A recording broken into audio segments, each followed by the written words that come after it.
The Philippine-American War, a 3-year war between the Philippines and America, a battle between a nation who just released the grips of their foreign oppressors and striving to become an independent nation, while against a country built upon liberty, freedom, and the defeat of their colonizer. Does the ex-colony become the embodiment of empire? Is the nation that battled for freedom now acting as the bane of one's self-rule?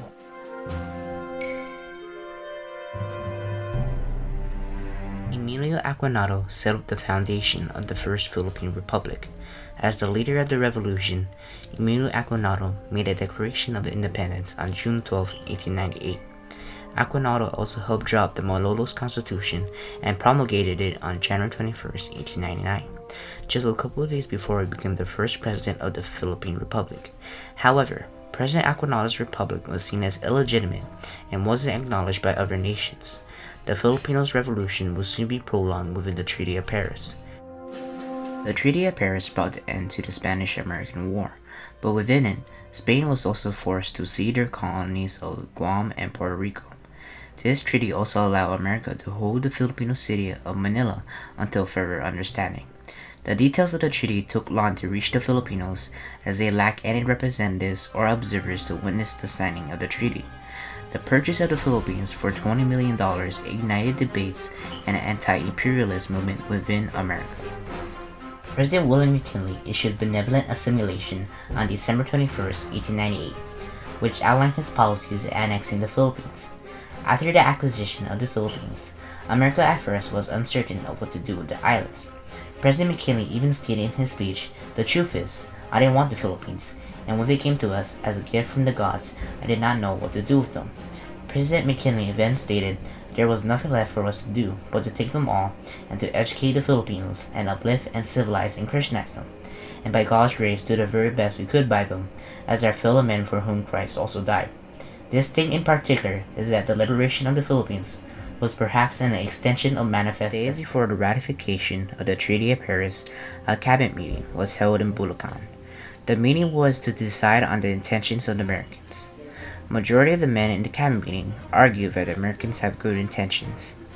Those who disagree include the likes of Antonio Luna, who was the commander of the Philippine Revolutionary Army. Luna argued the best time to strike is now, as American troops disorderly land into the city. In America, anti-imperialists protest against the Treaty of Paris for having imperial tendencies. An anti-imperialist league was formed to combat America's annexation of the Philippines. It includes the likes of Mark Twain, William James, Andrew Carnegie, and others. Those who are opposed to colonial rule of the archipelago say it was morally incorrect and hypocritical, that it defies the core principles of our government. Those who supported the annexation of the Philippines had various reasons: commercial opportunities in Asia, and the concern that Filipinos are incapable of self-rule with the possibility of another foreign power taking control of the islands. Both sides argue each other in politics and political cartoons. Imperialists call the antis antis, making a mockery that they're old women, while antis mock the hypocrisy the imperialists show. Though, on February 6, 1899, the Senate made a decision. The Treaty of Paris was ratified by the Senate in a 57-27 majority vote. Senator Hoare and Senator Vest were harsh critics of the treaty. Senator Hoare states, "This treaty will make us a vulgar, commonplace empire, controlling subject races and vassal states, in which one class must forever rule and other classes must forever obey." Senator Canute Nelson argued, "Providence has given the United States the duty of extending Christian civilization. We come as ministering angels, not despots." In all, some antis maintain that expansion and the annexation of the Philippines violate the core principle of the Constitution, while expansionists argue that the Constitution is only applicable to the citizens of the United States. The Philippine-American War officially started on February 4, 1899, when the first shots were fired at Filipino soldiers who were on patrol. By the actions of the Americans, Emilio Aguinaldo declared war on the U.S. This led to the first battle of the war and the biggest. The Battle of Manila took place from February 4th to February 5th. The battle ended with the majority of casualties being inflicted to the Filipinos, with a death toll up to 2,000. As a result, the first phase of the Philippine-American War has started.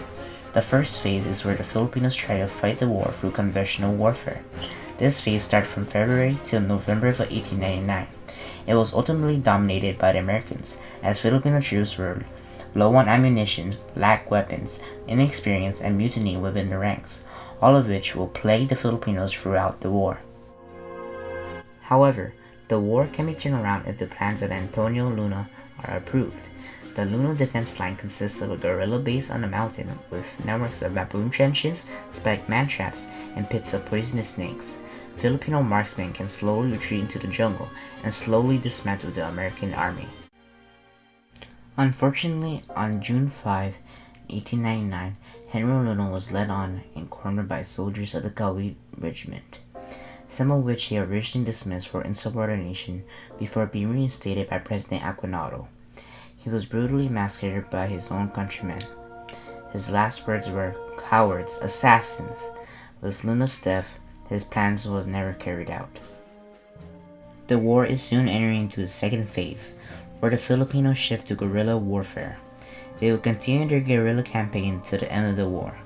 The change in strategy did prove its effectiveness, as a surprise attack killed over 40 American soldiers and the capture of much-needed rifles and ammo. This was later named the Balangiga Massacre. This was described as America's worst defeat in the war, though this defeat brought retaliation.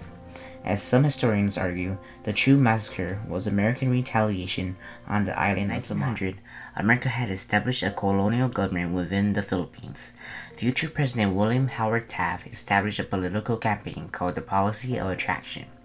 Within this campaign, the Americans promised plans of economic growth and self-government. Over time, the program persuaded some powerful Filipino figures, which in turn aided the American effort of winning the war. The capture of Emilio Aguinaldo on March 23, 1901 led to the surrender of most of the guerrilla bands, and eventually President Aguinaldo was forced to pledge to the American flag. The capture of the Filipino president brought the end to the majority of the organized guerrillas within the Philippines. The Philippine-American War officially ended on July 4, 1902. The conflict was declared officially over by current President Theodore Roosevelt. The total casualties of Filipino combatants reached an estimated 20,000, with over 200,000 civilians died from the ensuing war. America has over 4,300 casualties, with most succumbing from disease. In conclusion, debates led to no direct resolve or diplomatic solutions between the Philippines and America, as America viewed the war as an insurgence of their authority, refusing to acknowledge the Filipino government. The racial assumption of Filipinos being children or savages brought the image of uncivilized rebels that are unfit to rule themselves. My final remark is that the lack of diplomatic reach to both nations was a failure from the start. As America saw themselves above the Filipinos, we see it fitting to help civilize the Filipinos and teach them how to rule themselves.